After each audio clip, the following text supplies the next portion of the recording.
Hello friends, कैसे हैं आप सब लोग? बढ़िया। तो स्वागत है आप सबका ऑनलाइन क्लासेस में। लास्ट क्लास में अपन डिस्कस कर रहे थे कैपेसिटेंस के बारे में। तो कैपेसिटेंस, किसी कंडक्टर की कैपेसिटेंस को कैसे डिफाइन किया था? Per unit potential difference increase करने के लिए कंडक्टर्स को जितना चार्ज दिया जाता है वो अमाउंट ऑफ चार्ज ही क्या कहलाता है? कैपेसिटेंस। ये हमने लास्ट क्लास में कैपेसिटेंस के बारे में डिस्कस किया था। ओके, आज अपन डिस्कस करेंगे कैपेसिटर के बारे में। तो सबसे पहले तो अपन बात करते हैं कि कैपेसिटर जनरल वे में अगर हम देखें तो हमने सबने देखा होगा कैपेसिटर पंखे में एक सफेद कलर का आपने देखा होगा, ये व्हाइट कलर का ऐसा लगा होता है। ये कैपेसिटर है। ठीक है, अब क्या होता है, कैसे बना होता है, इसको अपन आगे डिटेल में लेंगे। पहले तो आप इसका जनरल अपन डे टू डे लाइफ में कहा आपने देखा है उसकी अपन बात करते हैं। तो ये हमारे जो सीलिंग फैन होता है उसमें ये कैपेसिटर, सिलिंड्रिकल कैपेसिटर अपन यूज करते हैं। आगे आप देखो इसके टाइप जो होते हैं, कैपेसिटर कितने टाइप्स के होते हैं। तो ये सिलिंड्रिकल कैपेसिटर अपन यूज करते हैं। और कूलर की मोटर वगैरह में आपने देखा होगा ये लगा होता है। ठीक है, अब कैपेसिटर है तो ये क्या काम होता है इसका? तो अपन कहते हैं ये एक तरह से इलेक्ट्रिकल एनर्जी को स्टोर करता है। ठीक है, क्या करेंगे इलेक्ट्रिकल एनर्जी स्टोर करके? जैसे मान लो हम पंखे को चला रहे हैं तो पंखे को स्टार्ट होने में उस स्टैटिक फ्रिक्शन के अगेंस्ट कुछ वर्क करना पड़ेगा और फिर वो चलेगा। यदि उसको स्टार्ट होने के लिए एक स्टार्टिंग टॉर्क चाहिए तो वो स्टार्टिंग टॉर्क है वो देने का काम करता है ये कैपेसिटर। ठीक है, ये एक तरह से एनर्जी को स्टोर करता है। तो अब आप कहोगे सर एनर्जी तो बैटरी भी स्टोर करती है। ठीक है, तो अपन ये कहते हैं ये बैटरी का अपन सिंबल यूज करते हैं, ये बैटरी। ठीक है, बैटरी मतलब सेल वगैरह जो अपन यूज करते हैं डीसी। अब बैटरी भी एनर्जी देती है और कैपेसिटर भी अपन कहते हैं एनर्जी स्टोर करता है। तो दोनों में डिफरेंस क्या है? तो ये एनर्जी है वो केमिकल फॉर्म में अपन देखते हैं एनर्जी है वो स्टोर होती है, और यहाँ पे इलेक्ट्रिक फील्ड के फॉर्म में एनर्जी स्टोर होगी जिसको आप आगे स्टडी करोगे। और डिफरेंस बेसिकली अपन कहते हैं कि बैटरी से रिलीज कैसे होती है एनर्जी और इस कैपेसिटर से रिलीज कैसे होती है एनर्जी, दोनों में बहुत डिफरेंस है। बैटरी में अपन कहते हैं कि एक फिक्स अमाउंट में चार्ज का फ्लो होता है। ठीक है, और कैपेसिटर में अपन कहते हैं कि जब इसको यूज होता है तो ये इंस्टेंटेनियस अपन बोलेंगे ये तुरंत ही एनर्जी प्रोवाइड कराता है। यानी इंस्टेंटेनियस एनर्जी अगर आपको चाहिए तो आपको कैपेसिटर यूज करना होगा। अब पंखा है, इसको चलाना है अपन को, तो स्टार्टिंग टॉर्क क्रिएट करने के लिए ये कैपेसिटर लगाना पड़ता है इंस्टेंटेनियस एनर्जी अचीव करने के लिए। ठीक है, और अपन देखें तो इसका यूज है वो जैसे इलेक्ट्रॉनिक्स जो हमारे पास इंस्ट्रूमेंट होते हैं जैसे टीवी है या फिर मोबाइल, एलईडी वगैरह जितने भी सारे हैं इलेक्ट्रॉनिक्स इक्विपमेंट्स या आपके सीएफएल वगैरह हो, इन सब में आप देखोगे कि कैपेसिटर है वो लगे होते हैं। छोटे छोटे सिलिंड्रिकल कैपेसिटर आपने देखे होंगे, कुछ ऐसे कैपेसिटर देखोगे आप तो आपको इस टाइप के कैपेसिटर मिल जाएंगे। कुछ की साइज है वो पोलराइज्ड कैपेसिटर कुछ ऐसे टाइप के भी होते हैं। ये आपको कैपेसिटर है वो किसी भी इलेक्ट्रॉनिक डिवाइस में मिल जाएंगे, उसके सर्किट बोर्ड में ये लगे होते हैं कैपेसिटर। यूज क्या होता है इनका? तो अभी मैंने बताया इलेक्ट्रिकल एनर्जी को ये स्टोर करते हैं। ठीक है, इंस्टेंटेनियस अमाउंट में जहां एनर्जी चाहिए वहां कैपेसिटर यूज होता है। जैसे हम मोबाइल से फोटो क्लिक करते हैं, ठीक है, यस। तो अपन बात कर रहे थे कि मोबाइल के जो कैमरे में अपन फ्लैश ऑन करते हैं, जैसे फ्लैश गिरता है तो वो फ्लैश एक्चुअल में क्या है? स्टोर्ड एनर्जी है। वहां से अपन कहते हैं इंस्टेंटेनियसली फ्लैश ऊपर होता है जो एक तरह से स्टोर्ड एनर्जी है। वही यहाँ पे हम कहते हैं कि कैपेसिटर ने एनर्जी स्टोर कर रखी है और वो रिलीज होती है इंस्टेंटेनियसली। ओके, दूसरा अगर हम यूज देखें तो आपने देखा होगा मेडिकल सेक्टर में अपन कई बार किसी पेशेंट की हार्ट बीट होती है वो रुक जाती है। अब हार्ट अगर बीट करना रुक जाता है तो आपने देखा होगा डॉक्टर्स लोग क्या करते हैं, डीफाइब्रिलेटर आते हैं। तो ये डीफाइब्रिलेटर जैसे इलेक्ट्रिक प्रेस जैसे होते होंगे या आप देखा होगा कई सारी मूवी में ये चेस्ट पे लगाते हैं और वो डीफाइब्रिलेटर चेस्ट पे लगा के वो हार्ट बीट है उसको वापस से चलाने के लिए है, एक तरह से इलेक्ट्रिक शॉक देते हैं पेशेंट को। अगर मान लो कहीं हार्ट बीट रुकी हुई है तो वो एक तरह से इलेक्ट्रिक शॉक या एक तरह से अपन कह सकते हैं एनर्जी दे रही है जिससे अपन कह सकते हैं हार्ट बीट है वो वापस स्टार्ट हो जाती है। कई बार रुकना है वो बंद हो जाता है तो वो स्टार्ट हो जाती है। तो जो डिफाइब्रिलेटर यूज करते हैं मेडिकल सेक्टर में वो एक्चुअल में क्या है, कैपेसिटर ही है। इसीलिए डॉक्टर कहता है कि इनको चार्ज पे लगा के रखिए और जो पेशेंट है तो उसको अपन यूज कर सकते हैं। तो ये तो बात हुई कैपेसिटर की, बेसिक फील हुआ आपको कैपेसिटर होता क्या है। तो हमने देखा कैपेसिटर होता क्या है, डेफिनेशन क्या है वो तो अपन बाद में देखेंगे, पहले आपको फील हुआ कि ये कहां कहां यूज हो रहा है और क्या क्या इसका रोल है।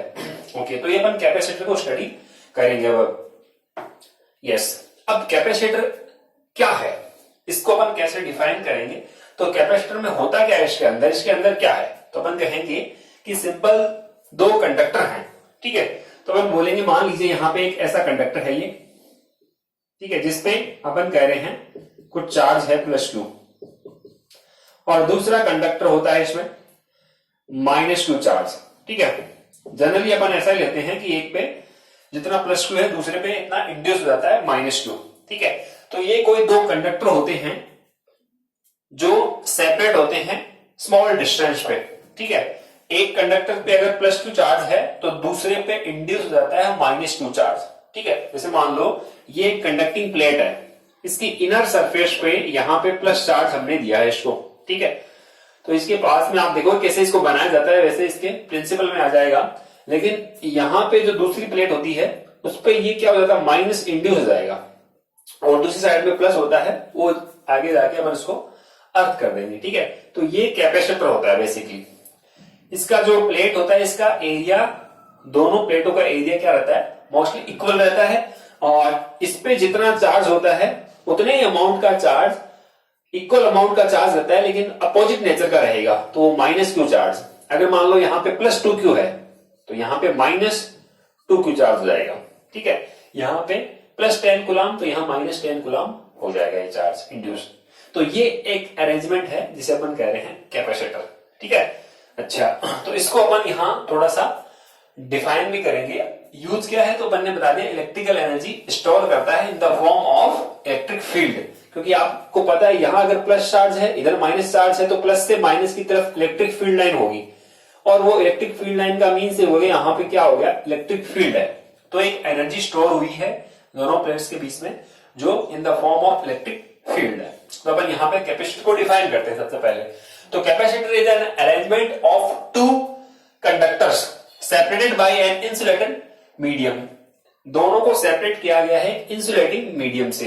अब वो इंसुलेटिंग मीडियम कुछ भी हो सकता है, एयर हो सकती है, या फिर अपन कहें वैक्स हो सकता है, या फिर पेपर वगैरह, कुछ भी अपन इंसुलेटिंग मीडियम यहां पे फिल कर सकते हैं, ठीक है। या फिर वैक्यूम हो सकता है, कुछ भी हो भले। तो ये सेपरेट होते हैं किसी इंसुलेटिंग मीडियम से और use to store electrical energy in the form of electric field. ये इसकी सिंपल से अपन इसकी डेफिनेशन बताते हैं कि ये एक कैपेसिटर होता है जो इलेक्ट्रिकल एनर्जी स्टोर करता है in the form of electric field. और इसमें होता क्या है, two conductors are separated by an insulating medium, और ये दोनों के बीच का जो सेपरेशन होता है ये बहुत ही स्मॉल अपन रखते हैं। और ये आपको पता है कि एक पे अगर चार्ज +Q है तो दूसरे पे -Q।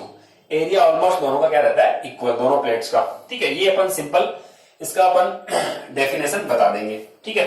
अब इसका सिंबल क्या होता है, तो सिंबल देखना, सिंबल अपन बताएंगे सिंबल क्या है।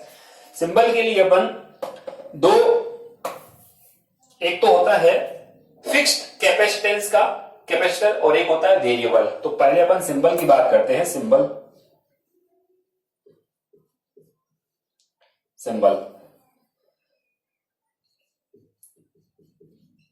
फिक्स्ड कैपेसिटेंस,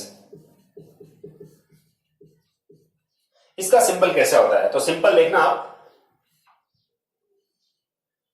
दो पैरेलल लाइन बनानी है आपको इक्वल, बस ये सिंबल होता है कैपेसिटेंस का।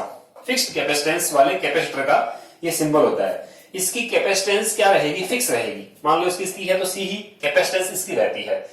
यानी एक अरेंजमेंट है दो कंडक्टर्स का और इसकी कैपेसिटेंस क्या है, फिक्स। मान लो 2 फैरेड है, 2 माइक्रोफैरेड है तो 2 माइक्रोफैरेड है, वो फिक्स है, ठीक है। तो ये हमारा हो गया फिक्स्ड कैपेसिटेंस का कैपेसिटर और इसका ये सिंबल है, ठीक है। अच्छा, अब अपन बोलेंगे वेरिएबल कैपेसिटेंस का सिंबल कैसा आता है, तो वो भी आप देखना। वेरिएबल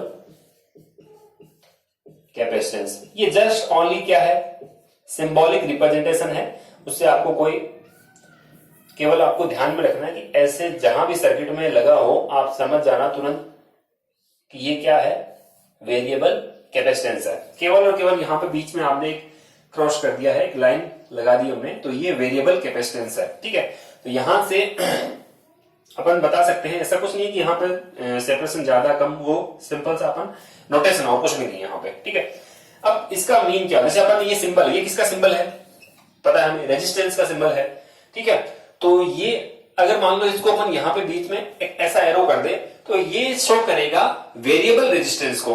अगर एरो नहीं है तो ओनली रेजिस्टेंस, यानी फिक्स रेजिस्टेंस है, 2 ओम का है तो 2 ओम का है ये। लेकिन जैसे ही आपने यहाँ पे एरो कर दिया ये वेरिएबल रेजिस्टेंस का सिंबल हो जाता है। सिमिलरली यहां भी क्या है, ये फिक्स्ड कैपेसिटेंस का, कैपेसिटर का सिंबल है, और ये वेरिएबल कैपेसिटेंस वाला कैपेसिटर का ये सिंबल है। ठीक है, अब नेट चार्ज कितना होता है कैपेसिटर पे, अगर आपसे पूछे कि कैपेसिटर पे नेट चार्ज कितना होता है, नेट का मतलब टोटल अमाउंट, तो 2 प्लेट है यहाँ पे, एक पे +2 की और दूसरे में -2 की है, तो दोनों पर नेट कितना आ गया, यस 0। तो यहां पर बोलेंगे नेट चार्ज जो होता है वो कितना होता है, 0।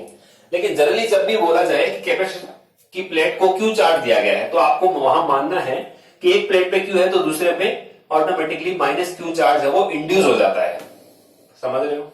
ठीक है ना, तो अपन बोलेंगे यहां पे 1 कूलम चार्ज अगर दिया है मान लो, या 1 माइक्रो कूलम चार्ज दिया है, तो 1 माइक्रो कूलम चार्ज है वो एक प्लेट को ही दिया जाता है। ठीक है ना, नेट चार्ज तो कैपेसिटर पे कितना रहता है, 0 ही रहता है। ठीक है ना, इसीलिए मैंने यहां लिखा है नेट चार्ज कैपेसिटर में कितना रहेगा, 0। तो डेफिनेशन, फिर इसके बाद में सिंबॉलिक रिप्रेजेंटेशन, और नेट चार्ज कैपेसिटर पे 0। फिर अपन आगे की ओर मूव करते हैं कि इसका प्रिंसिपल क्या है। ठीक है, अच्छा एक चीज और पहले मैं बता देता हूं कि अपन कैपेसिटेंस को कैसे बनाते हैं। अब यहां आपको ये बात यूज होगी। अपन क्या कर रहे थे, अपन कुछ ज्यादा ही करने की सोचते हैं कि और ज्यादा, और। ठीक है, जैसे मान लो कि हमारे पास एक कंडक्टर है और अपन इसको चार्ज दे रहे हैं, देते जा रहे हैं, लेकिन इसके चार्ज देने की भी कोई लिमिट होगी ना भाई। ठीक है, यस, जैसे अपन ये इसी की बात करें कि मान लो एक बकेट है, इसमें 10 लीटर पानी आ सकता है, तो उसकी लिमिट है, उसकी कैपेसिटी 10 लीटर की है। वैसे इसकी कैपेसिटी भी चार्ज को एक्सेप्ट करने की कुछ ना कुछ कैपेसिटी इसकी है, जिसको अपन कैपेसिटेंस कर रहे हैं, यानी चार्ज को कितना होल्ड कर सकता है। तो एक क्वेश्चन किसी स्टूडेंट ने पूछा था, यार सर 1 सेंटीमीटर का एक कोई कंडक्टिंग स्फेयर है, ठीक है, जिसकी रेडियस कितनी है 1 सेंटीमीटर। एक स्फेयर है, इसकी रेडियस आपको 1 सेंटीमीटर दे रखी है, क्या इसको 1 कूलम चार्ज दे सकते हैं क्या? 1 सेंटीमीटर रेडियस के स्फेयर को 1 कूलम चार्ज अपन दे सकते हैं क्या? ठीक है, तो पहले तो आप ये बताइए कि अपन कहें कंडक्टिंग मटेरियल, यानी ये अगर कंडक्टिंग स्फेयर है तो इसकी सरफेस पे कितना इलेक्ट्रिक फील्ड होता है, ये अपन को पता है कितना होता है, E = kq/r²। अगर सरफेस की बात करें तो कैपिटल R², कैपिटल R यहाँ पे क्या है, इसकी रेडियस है। तो बोलो k की वैल्यू कितनी होती है, 9 × 10⁹9। चार्ज कितना दे रहे हो आप इसको, 1 कूलम। ठीक है, तो कूलम लिखने की रिक्वायरमेंट नहीं है। R, इसकी रेडियस कितनी है 1 सेंटीमीटर। 1 सेंटीमीटर का मतलब मीटर में कन्वर्ट करोगे तो 10⁻⁻² मीटर, और -2 का स्क्वायर करोगे यहाँ पे तो -4। फाइनली आपका बनेगा 9 × 10⁻13। ये 4 ऊपर गया तो प्लस का हो गया, 9 और 4 है वो 13 हो गए।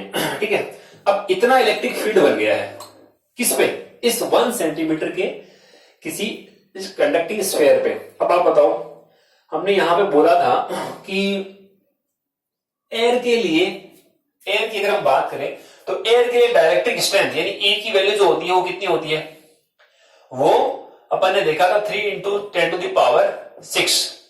ठीक है, इस रेंज में थी वोल्ट पर मीटर। तो अब आप देखो 10⁻6 है और यहां देखो 10⁻ कितना है 13। इसका मतलब यहां इसके आसपास में जो क्या रहेगी, एयर रहेगी ना, उस एयर में चार्ज क्या हो जाएगा, लीक हो जाएगा। तो इससे पहले कि यहां 1 कूलम चार्ज पहुंचे, ये पहले ही क्या हो जाएगा, लीक हो जाएगा। क्योंकि कहां 10⁻13 वोल्ट, ये 6 से थोड़ा सा ही ऊपर हुआ, यानी 3 × 10⁻6 से इलेक्ट्रिक फील्ड यहां थोड़ा सा ऊपर हुआ, ये एयर में क्या होना जाएगा, ये लीक हो जाएगा, ये डिस्चार्ज हो रहा है। यानी एयर में लीक होने का मीन्स हो गया यहाँ पे जो एयर के पार्टिकल हैं वो आयनाइज हो जाएंगे और ये चार्ज है वो लीक होने लग जाएगा। क्या सीधी सी बात है कि 10 लीटर की अगर मान लो यहाँ पे बकेट है तो आप इसमें 10 लीटर पानी ही डाल सकते हो, और पानी कहां जाएगा, लीक होके नीचे गिरेगा। ठीक है, वैसे ये लीक होके एयर में चला जाएगा। अब अपन तो क्या चाहते हैं कि भाई अपन को तो ये इच्छा होती है कि अपन ज्यादा से ज्यादा अपन एनर्जी को स्टोर करें, ठीक है। अपन एनर्जी को ज्यादा स्टोर करना चाहते हैं तो क्या करें भाई, उसको चार्ज अपन, उसकी चार्जिंग की भी एक लिमिट है कि मान लो एक कंडक्टर है तो इसकी चार्ज देने की भी एक लिमिट होगी, उतना चार्ज अपन दे सकते हैं।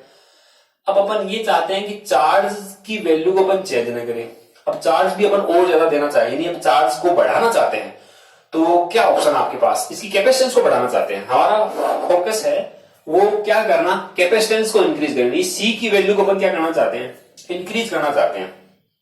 तो आप बोलोगे सर 10 लीटर की बजाय 20 लीटर की बाल्टी ले लो, 10 की बजाय अपन 20 की ले लेंगे। इसका मीन्स यहाँ पे आप कैपेसिटर का साइज बढ़ा दो, लेकिन कैपेसिटर का साइज बढ़ाना भी अपन कहते हैं कि उचित नहीं है, क्योंकि अपन देखते हैं कि हमारे कई सारे इलेक्ट्रॉनिक इक्विपमेंट्स या इंस्ट्रूमेंट है वो ऐसे होते हैं जिनकी साइज को अपन स्मॉल रखना चाहते हैं। कौन चाहता है बड़े बड़े अपन टीवी या फिर एलईडी वगैरह बड़े बड़े रखें, ठीक है, तो उसकी भी साइज को अपन रिड्यूस करना चाहते हैं। देखा होगा पहले मॉनिटर आते थे, आजकल आप देखते हो ओनली एलईडी, ठीक है, पीछे से अगर आप देखोगे पतली सी लेयर होती है, तो अपन साइज को रिड्यूस करना चाहते हैं। तो अपन ये नहीं चाहते कि इसका साइज इंक्रीज हो, और अपन ये चाहते हैं इसका कैपेसिटेंस इंक्रीज हो जाए। और कैपेसिटेंस का फॉर्मूला आपने पढ़ा था कि कैपेसिटेंस C इक्वल्स टू क्या होता है, Q अपॉन V। ये फॉर्मूला हमने स्टडी कर रखा है पहले से। किसी भी कैपेसिटर का कैपेसिटेंस जो होगा C equals to Q upon V होगा, और V वहां पोटेंशियल इंक्रीमेंट यानी पोटेंशियल डिफरेंस है, और Q वहां पे कैपेसिटर को दिया गया चार्ज है, और C उसकी कैपेसिटेंस।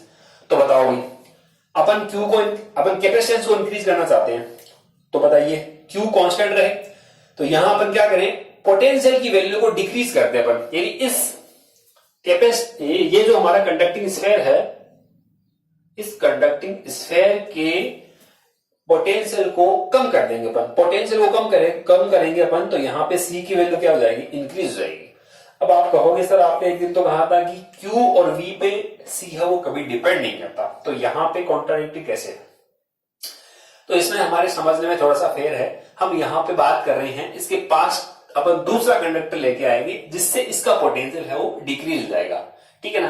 तो यहाँ पे ये ठीक वैसे ही है कि अपन लेवल को कम कर रहे हैं। अपन क्या कर रहे हैं, यहाँ पे ये 10 लीटर है, अपन इसके लेवल को कम कर रहे हैं, तो लेवल को कम करने के पास में इसके पास में हमने एक बकेट और रख दिया, तो लेवल का क्या हो गया, कम हो गया। कम होने से इसकी कैपेसिटेंस अपन कह सकते हैं कि हम इसमें और पानी डाल सकते हैं और चार्ज इसमें स्टोर किया जा सकता है, ठीक है। तो अपन कहेंगे यहाँ पे V की वैल्यू को डिक्रीज करके, ठीक है, और कंडक्टर या फिर अपन कह सकते हैं कैपेसिटर की कैपेसिटेंस को इंक्रीज किया जाता है। यही इसका प्रिंसिपल है। अब देखना कैसे किया जाता है उसको आप समझना, थोड़ा सा देखना। यहां मान लीजिए अपन कहते हैं, सपोज ये कोई कंडक्टिंग प्लेट है हमारे पास,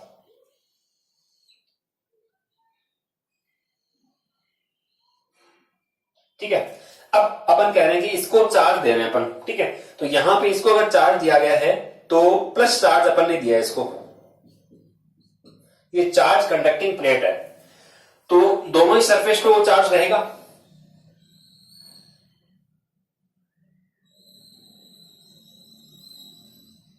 ये वाली सरफेस ये है, ठीक है, यानी इसके पीछे जो अपन कह रहे हैं वो चार्ज सिमिलरली है, जैसा प्लस क्यू आगे है वैसे ही पीछे। या यूं मानो कि इस साइड में अगर प्लस है, ठीक है, तो यहां पे अपन कह रहे हैं प्लस चार्ज इनर सरफेस पे चार्ज है। ये फर्स्ट स्टेप है। अब क्या करना चाहते हैं, इस पे और चार्ज अपन देना चाहते हैं, तो इस पे और चार्ज कैसे दें अपन, इसका साइज चेंज नहीं होना चाहिए, ठीक है, या इसकी कैपेसिटेंस को कैसे इंक्रीज कर सकते हैं। इसकी कैपेसिटेंस को इंक्रीज करने के लिए अपन को इसकी पोटेंशियल को क्या करना पड़ेगा, डिक्रीज करना पड़ेगा, यानी इसके कारण जो यहाँ पे पोटेंशियल आ रहा है उसको अपन कम कर दें, तो पोटेंशियल को कम करते इसका कैपेसिटेंस क्या हो जाएगा, इंक्रीज हो जाएगा। देखो पोटेंशियल को इंक्रीज करने के लिए अपन क्या करते हैं, सेकंड स्टेप में देखना, ये हमारा कंडक्टर था, मैं इसको एक ही लाइन से शो करता हूं ताकि आपको थोड़ा समझने में इजी रहे। मान लो ये फर्स्ट स्टेप में क्या कर रहे थे अपन, ये कैपेसिटर, ये अपन कह रहे हैं कंडक्टर है, इसके इनर सरफेस में ये मैंने कह दिया कि यहाँ प्लस प्लस चार्ज है वो डिस्ट्रीब्यूट है, ठीक है। अब हमने क्या किया, हमने यहां पे इसके पास अपन एक दूसरा कंडक्टर लेके आए, ये तो फर्स्ट स्टेप है, ठीक है। अब अपन ने क्या किया, इस कंडक्टर की पोटेंशियल को डिक्रीज करने के लिए इसके पास दूसरा कंडक्टर लेके आते हैं। क्यों करना चाहते हैं पोटेंशियल को डिक्रीज, ताकि कैपेसिटेंस इंक्रीज हो। चलो लेके आ गए अपन, दूसरा मान लो कंडक्टर लेके आए, तो यहां प्लस के कारण यहां क्या होगा, इंड्यूस होगा कैसा चार्ज, माइनस चार्ज है वो इंड्यूस हो जाएगा, ठीक है ना। तो यहां माइनस चार्ज इस कंडक्टिंग प्लेट पे इंड्यूस हो गया इनर सरफेस पे, तो आउटर सरफेस पे कैसा हो जाएगा भाई, यस आउटर सरफेस पे कैसा चार्ज इंड्यूस हो जाएगा, प्लस चार्ज इंड्यूस हो जाएगा, ठीक है। अच्छा, अब थर्ड स्टेप में देखना, अब ये तो सेकंड स्टेप है, अब आप सोचोगे कि इस कंडक्टिंग प्लेट का पोटेंशियल कैसे कम हुआ, तो वो देखना, यहां अपन बोलेंगे यहां इसके कारण, अब ये माइनस आ रहा है तो माइनस के कारण इसका पोटेंशियल क्या होगा, थोड़ा सा डिक्रीज होगा, ठीक है। अब आप कहोगे माइनस के कारण से डिक्रीज होगा, लेकिन प्लस के कारण भी तो इंक्रीज होना चाहिए। सिंपल वे में अगर बात करें तो अपन कहते हैं कि इस प्लेट का हमारा पोटेंशियल वो मान लो कितना था, स्टार्टिंग में 100 वोल्ट है, पोटेंशियल कितना है 100 वोल्ट, ठीक है। अब अपन इसका पोटेंशियल डिक्रीज करने के लिए इसके पास में लेके आए कोई कंडक्टर लेके आए अपन, ठीक है। तो यहां इसके माइनस के कारण, ठीक है, यहां माइनस के कारण अपन ने कह दिया कि इसका पोटेंशियल क्या हो गया, डिक्रीज हो गया, क्योंकि माइनस के क्यों अपॉन आर होता है, तो माइनस के कारण क्या होगा, कुछ इसका पोटेंशियल डिक्रीज हुआ, तो मान लो यहां पे -40 वोल्ट है वो डिक्रीज हो गया, ठीक है। अब आप कहोगे इस प्लस के कारण क्या होगा, इस प्लस के कारण भी तो इसका पोटेंशियल इंक्रीज होना चाहिए, लेकिन अपन कहेंगे इस माइनस के कारण जो पोटेंशियल डिक्रीज हुआ है उसकी वैल्यू यहां अमाउंट क्या रहेगा, ज्यादा रहेगा कंपेयर टू इस प्लस के कारण जो इंक्रीज हुआ है, ठीक है ना। यानी ये होगा क्यों, क्योंकि आप देखोगे ये वाले डिस्टेंस है वो क्या है, स्मॉल है, ठीक है ना, तो इस माइनस का इफेक्ट है वो क्या रहेगा, ज्यादा रहेगा, और इस प्लस की डिस्टेंस देखो यहां से क्या है, ज्यादा है। डिस्टेंस अगर ज्यादा है तो आपको पता है कि क्यू अपॉन क्या होता है, फॉर्मूला आर, डिस्टेंस अगर ज्यादा होगी तो पोटेंशियल क्या हो जाएगा, कम हो जाएगा, तो इसका इफेक्ट क्या हो जाएगा, कम हो जाएगा कंपेयर टू माइनस के, ठीक है। यानी माइनस के कारण यहां -40 वोल्ट हुआ, ठीक है, तो प्लस के कारण इफेक्ट कम होगा, यानी मान लो यहां प्लस कितना होगा, 20 होगा, ठीक है। तो अब आप देखोगे यहां पे कितना हुआ, इसको आप टोटल कर सकते हो, तो ये आता है आपका 80 वोल्ट, ठीक है ना, 80 वोल्ट। अब आप कहोगे पहले कितना था, 100 वोल्ट, अब कितना हो गया, 80 वोल्ट, बताइए कम हुआ कि नहीं हुआ, यस 80 वोल्ट कम हो चुका है। अब अपन कहते हैं कि इस प्लस वाले इफेक्ट को भी दूर कर दे, ठीक है, ताकि और पोटेंशियल क्या हो जाए, कम हो जाए, और कैपेसिटेंस क्या हो जाए, इंक्रीज हो जाए। तो देखो क्या करेंगे अपन, अब आप देखोगे यहां पे ये जो प्लस है और ये वाला कंडक्टिंग प्लेट जो यहां माइनस है, अपन ने इस वाली प्लेट है, इस प्लेट को क्या कर दिया, अर्थ कर दिया। जैसे ही अर्थ कर दिया तो अर्थ से इलेक्ट्रॉन इस पॉजिटिव चार्ज को क्या कर देंगे, न्यूट्रलाइज कर देंगे, ठीक है। या जो कह दो कि प्लस चार्ज है वो अर्थ में चले गए, या ऐसा कहना ठीक नहीं है, तो अर्थ के नेगेटिव चार्ज आके इस वाली यानी इस कंडक्टिंग प्लेट के इस वाले चार्ज को क्या कर देंगे, न्यूट्रलाइज कर देंगे, ठीक है। और यहां ओनली क्या रहेगा, माइनस माइनस, और इधर इस तरफ अपन कहेंगे यहां क्या रहेगा, प्लस प्लस। तो ये दो कंडक्टिंग प्लेट है आमने सामने, जिनकी इनर सरफेस पे एक पे प्लस और एक पे माइनस चार्ज है। आउटर सरफेस पे यहां बात करो तो यहां कोई चार्ज नहीं है, ठीक है ना, यहां ये इंसुलेटेड है, तो अपन बोल सकते हैं कि ये वाला जो पोर्शन है वो इंसुलेटेड, ठीक है। और यहां प्लस क्यू चार्ज मान लो और यहां माइनस क्यू चार्ज मान लो, और इसको यहां कह दीजिए अर्थ, इसको अपने अर्थ कर रखा है, अर्थ करने से इसका पोटेंशियल 0 हो गया आउटर साइड वाला, ठीक है। तो ये इसका प्रिंसिपल बना है, ठीक है। अब आप देखोगे यहां पे जैसे ये वाला पोर्शन यहां से हट गया तो इस प्लस का जो इफेक्ट था यहां पे +20, ये भी यहां से हट गया, और हटते ही इस बार कितना आ गया पोटेंशियल, 60 वोल्ट। तो बोलो कम हुआ कि नहीं पोटेंशियल, तो यहां पोटेंशियल डिफरेंस दोनों प्लेटों के बीच में अगर कम हो गया है तो कैपेसिटेंस अपने आप ही क्या हो गया है, इंक्रीज हो गया है। यही कैपेसिटर का क्या कहलाता है, प्रिंसिपल। तो प्रिंसिपल देखना कैसे अपन इसको नोट कर रहे हैं, a capacitor works on the principal that increasing the capacitance of conductor by reducing its potential on keeping charge and size constant। तो हमने चार्ज और साइज को कांस्टेंट रखा है, मान लो यहां चार्ज +q था, चार्ज और इस कंडक्टर का साइज भी हमने नहीं बदला, कैपेसिटेंस को बढ़ाने के लिए हमने बड़ा थोड़ी किया है, नहीं किया, चार्ज भी नहीं किया, तो इन दोनों को कांस्टेंट रखा, सो दैट इसके लिए हमने क्या करना पड़ा, अर्थ कंडक्टर ब्रॉड नियर इट, एक अर्थ किया हुआ कंडक्टर आप इस वाले कंडक्टर के पास ले आओ, यही इसका प्रिंसिपल होगा, ठीक है ना। तो फिर से देख लो कि capacitor works on the principal that increasing the capacitance of conductor.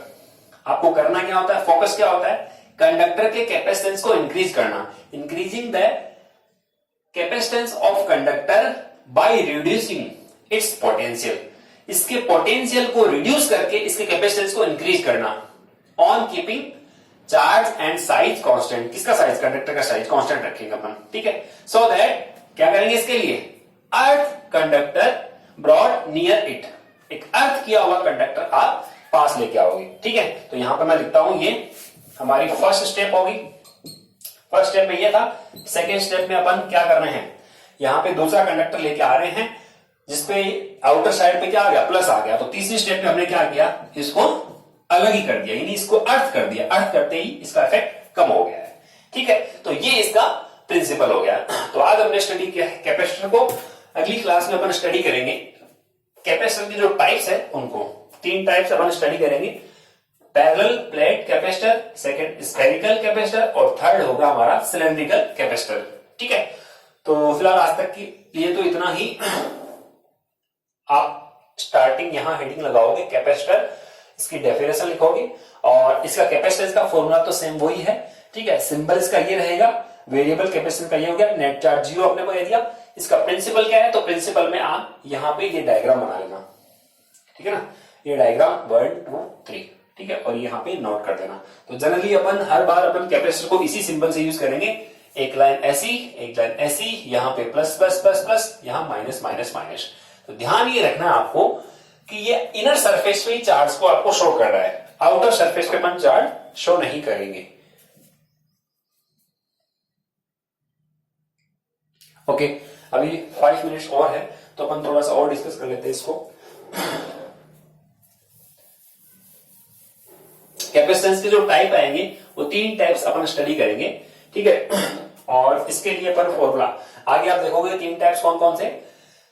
जो पैरेलल प्लेट कैपेसिटर है उसकी कैपेसिटेंस को फाइंड करना होगा, तो उसके लिए कुछ प्रोसीजर अपन यूज करेंगे। पहले चार्ज बताएंगे अपन, फिर उसके बाद में इलेक्ट्रिक फील्ड, ये स्टेप रहेगी फर्स्ट। चलो वो अपन नेक्स्ट क्लास में करेंगे, लेकिन बता देते पहले चार्ज डिसाइड करेंगे, एक प्लेट में प्लस क्यू दूसरे पे माइनस क्यू। सेकंड स्टेप में अपन इलेक्ट्रिक फील्ड की वैल्यू फाइंड करेंगे, इलेक्ट्रिक फील्ड कितना है। थर्ड स्टेप में अपन पोटेंशियल फाइंड करेंगे, पोटेंशियल और इलेक्ट्रिक फील्ड के बीच में रिलेशन अपन को पता है क्या, V equals to E into d. Formula हमने स्टडी किया है कि electric field equals to potential upon distance होता है, तो E इंटू डी कर दिया। और लास्ट स्टेप में आप क्या कर दोगे, ये फाइंड कर दोगे capacitance C equals to Q upon V। इसको अपन यहां से ऐसे 4 स्टेप में आप कैपेसिटेंस है वो फाइंड करोगे, ठीक है ना। ओके स्टूडेंट, आप इनको नोट करोगे। एक छोटी सी बात और रहेगी थी, वो भी आप ध्यान में रखना, वैसे तो उसको नोट करने की रिक्वायरमेंट नहीं है। अपन ये कहते हैं कि इनर सरफेस पे चार्ज आता है, आउटर सरफेस पे अपन चार्ज को शो नहीं करेंगे। यहां अगर मान लो प्लस क्यू तो यहाँ क्या होगा, ये बात ध्यान में रखना, जितना इनर सरफेस पे उतना ही दूसरे कंडक्टर के इनर सरफेस पे अपोजिट सिंबल के साथ रहेगा, ये माइनस क्यू हो जाएगा, ठीक है। यहां चार्ज कितना है, तो यहां अपन बोलेंगे यहाँ पे पोटेंशियल वो 0 रहेगा, यहां 0 चार्ज रहेगा, ठीक है। यहां चार्ज, इसके लिए एक फॉर्मूला भी होता है कि टोटल जो चार्ज है दोनों प्लेट पे टोटल चार्ज होता है उसका हाफ होता है। तो अब आप बताओ यहां इस पे चार्ज कितना है Q और इस पे कितना है माइनस Q, दोनों का टोटल लो कितना हुआ 0, और 0 का हाफ कितना होता है, आंसर है 0। तो दोनों तरफ ही चार्ज कितना रहेगा 0 0, ये आपको ध्यान में रखनी है। अगर मान लो यहां पे अपन कहें सपोज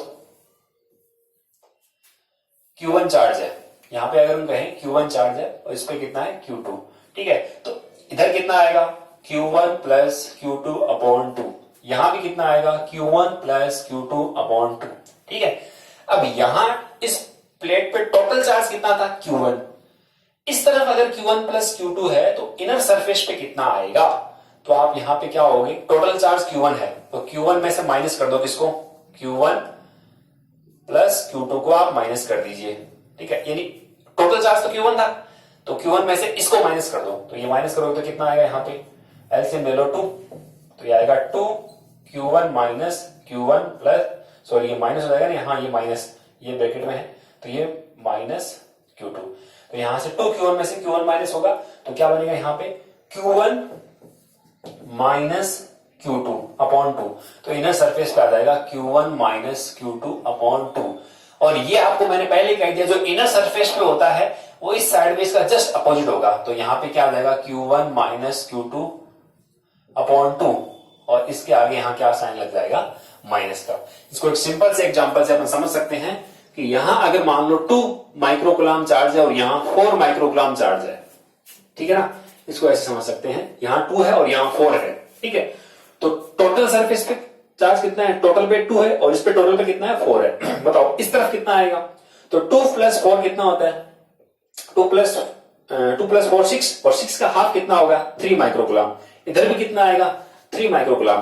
बताओ इनर सरफेस पे कितना आएगा, टोटल अगर 2 है और यहां 3 आ रहा है, इसका मतलब इनर सरफेस पे पक्का -1 माइक्रोकुलाम है, और इधर अगर -1 है तो पक्का इधर इसका +1 माइक्रोकुलाम होगा। ये थोड़ा सा समझना होगा आपको इसको, +1 माइक्रोकुलाम, ठीक है। अब आप देख सकते हो यहां 3 - 1 टोटल कितना हुआ, 2, यहां 1 + 3 टोटल अगर करोगे कितना हो रहा है, 4, ठीक है। हालांकि ये कैपेसिटर तो अपन नहीं कह सकते कि ये कैपेसिटर, आप कहोगे सर कैपेसिटर पे तो इक्वल और अपोजिट होता है, तो यहां पे लेकिन अपन चार्ज का डिस्ट्रीब्यूशन अगर समझे तो वो अपन बता सकते हैं, ठीक है। तो ऐसे क्वेश्चंस कंपटीशन में आते हैं। तो आप इसको बता सकते हो कमेंट में, अगर मान लो इस पे मैंने 3 माइक्रोकुलाम चार्ज दे दिया और इस प्लेट को अगर मैंने यहां से हम कहें कि 7 माइक्रोकुलाम चार्ज दिया है, तो आप बता सकते हो कि यहां पे जो चार्ज है उसकी वैल्यू क्या आएगी, ठीक है ना। यानी आउटर सरफेस में चार्ज क्या आएगा और इनर सरफेस में चार्ज क्या आएगा, इसको आप कमेंट में बता सकते हो। बाकी नोट करने वाली जो बात है वो यहां और ये पूरा, ठीक है, ये तो एक्स्ट्रा है आपके लिए, जो आप कमेंट में बता सकते हो कि इनर और आउटर सरफेस में चार्ज की वैल्यू क्या रहेगी। तो ओके स्टूडेंट्स, तो अपन यहां फिनिश करते हैं। Thank you.